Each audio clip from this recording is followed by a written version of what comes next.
श्रीमद्भगवद्गीता यथारूप अध्याय 9 श्लोक संख्या 10।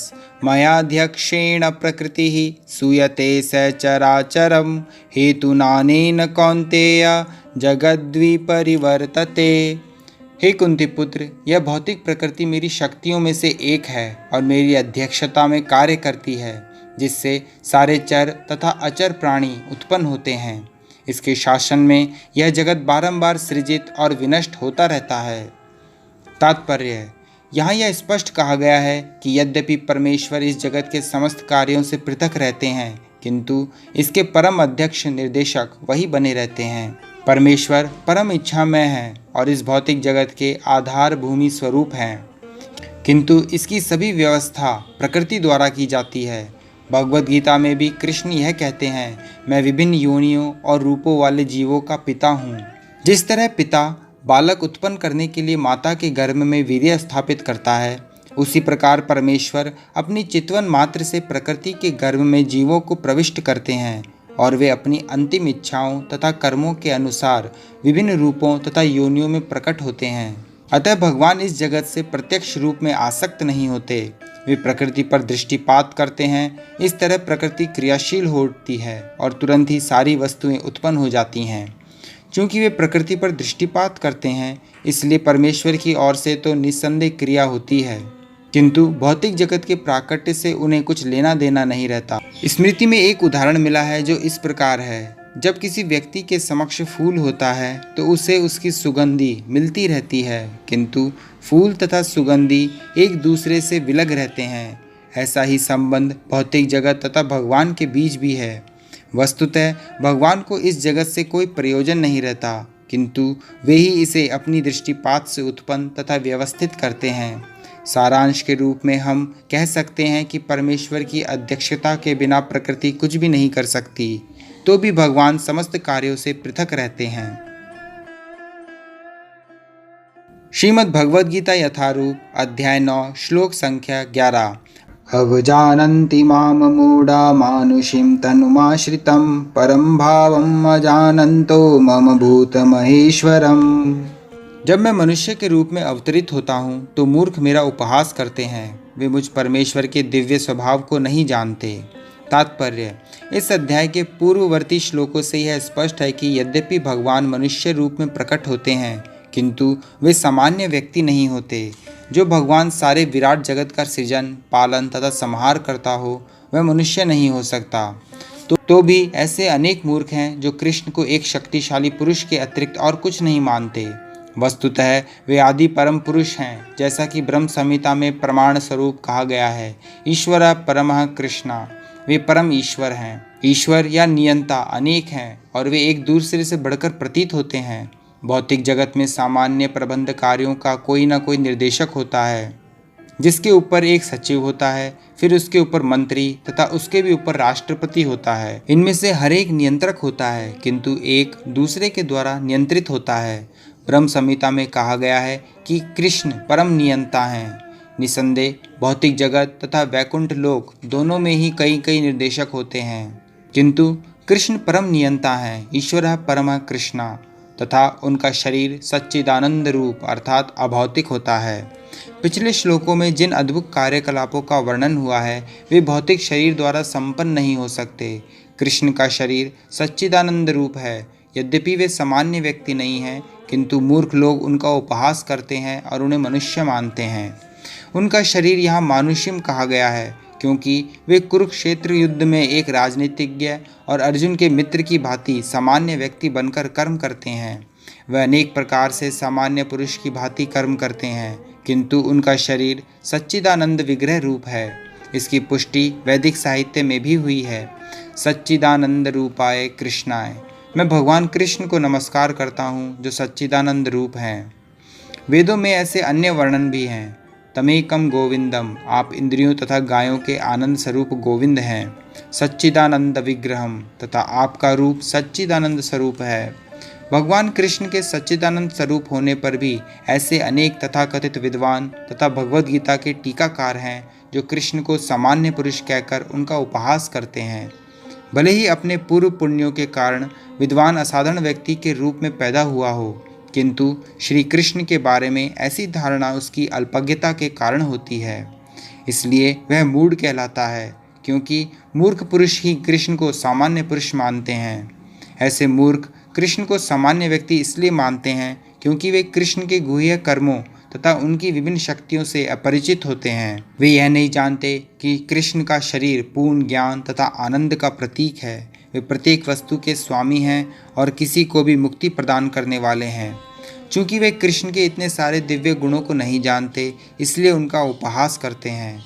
ये मूढ़ यह नहीं जानते कि इस जगत में भगवान का अवतरण उनकी अंतरंगा शक्ति का प्राकट्य है। वे भौतिक शक्ति माया के स्वामी हैं, जैसा कि अनेक स्थलों पर कहा जा चुका है, मम माया दुरत्यया। भगवान का दावा है कि यद्यपि भौतिक शक्ति अत्यंत प्रबल है, किंतु वह उनके वश में रहती है और जो भी उनकी शरण ग्रहण कर लेता है वह इस माया के वश से बाहर निकल आता है। यदि कृष्ण का शरणागत जीव माया के प्रभाव से बाहर निकल सकता है, तो भला परमेश्वर जो संपूर्ण विराट जगत का सृजन, पालन तथा संहार करता है, हम लोगों जैसा शरीर कैसे धारण कर सकता है। अतः कृष्ण विषयक ऐसी धारणा मूर्खतापूर्ण है। फिर भी मूर्ख व्यक्ति यह नहीं समझ सकते कि सामान्य व्यक्ति के रूप में प्रकट होने वाले भगवान कृष्ण समस्त परमाणुओं तथा इस विराट ब्रह्मांड के नियंता किस तरह हो सकते हैं। बृहत्तम तथा सूक्ष्मतम तो उनकी विचार शक्ति से परे होते हैं। अतः वे यह सोच भी नहीं सकते कि मनुष्य जैसा रूप कैसे एक साथ विशाल को तथा अणु को वश में कर सकता है। यद्यपि कृष्ण असीम तथा ससीम को नियंत्रित करते हैं, किंतु वे इस जगत से विलग रहते हैं। उनके योगमयी स्वरम या अचिंत्य दिव्य शक्ति के विषय में कहा गया है कि वे एक साथ ससीम तथा असीम को वश में रख सकते हैं, तो भी वे उनसे पृथक रहते हैं। यद्यपि मूर्ख लोग यह सोच भी नहीं पाते कि मनुष्य रूप में उत्पन्न होकर कृष्ण किस तरह असीम तथा ससीम को वश में कर सकते हैं, किंतु जो शुद्ध भक्त हैं वे इसे स्वीकार करते हैं, क्योंकि उन्हें पता है कि कृष्ण भगवान हैं। अतः वे पूर्णतः उनकी शरण में जाते हैं और कृष्ण भावनामृत में रहकर कृष्ण की भक्ति में अपने को रत रखते हैं।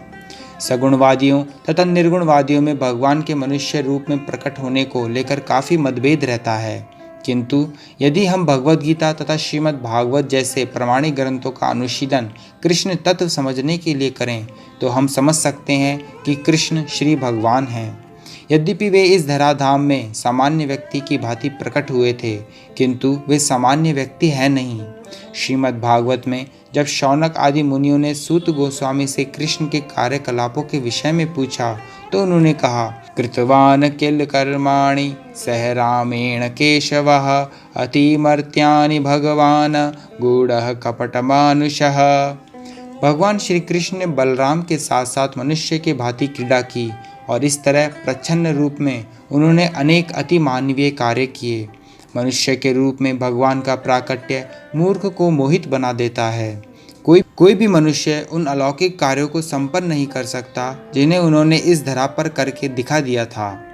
जब कृष्ण अपने पिता तथा माता वसुदेव तथा देवकी के समक्ष प्रकट हुए, तो वे 4 भुजाओं से युक्त थे, किंतु माता पिता की प्रार्थना पर उन्होंने एक सामान्य शिशु का रूप धारण कर लिया। बभूव प्राकृतः शिशु। वे एक सामान्य शिशु, एक सामान्य मानव बन गए। यहाँ पर भी यह इंगित होता है कि सामान्य व्यक्ति के रूप में प्रकट होना उनके दिव्य शरीर का एक गुण है।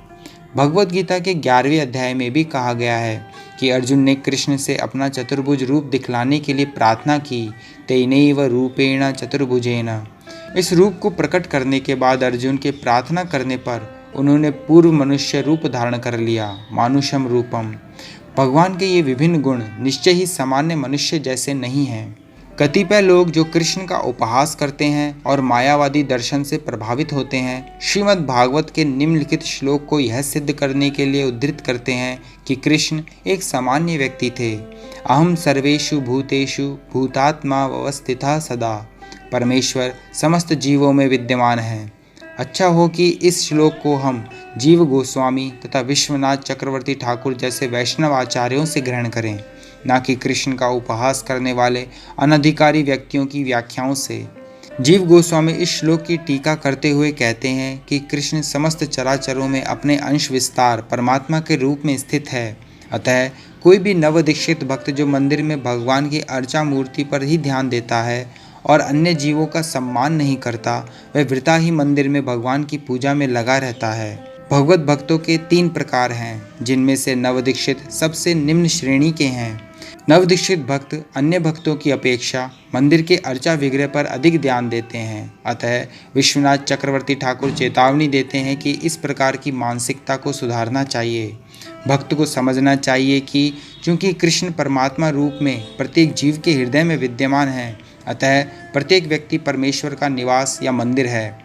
इसलिए जिस तरह कोई भक्त भगवान के मंदिर का सम्मान करता है, वैसे ही उसे प्रत्येक जीव का सम्मान करना चाहिए जिसमें परमात्मा निवास करता है।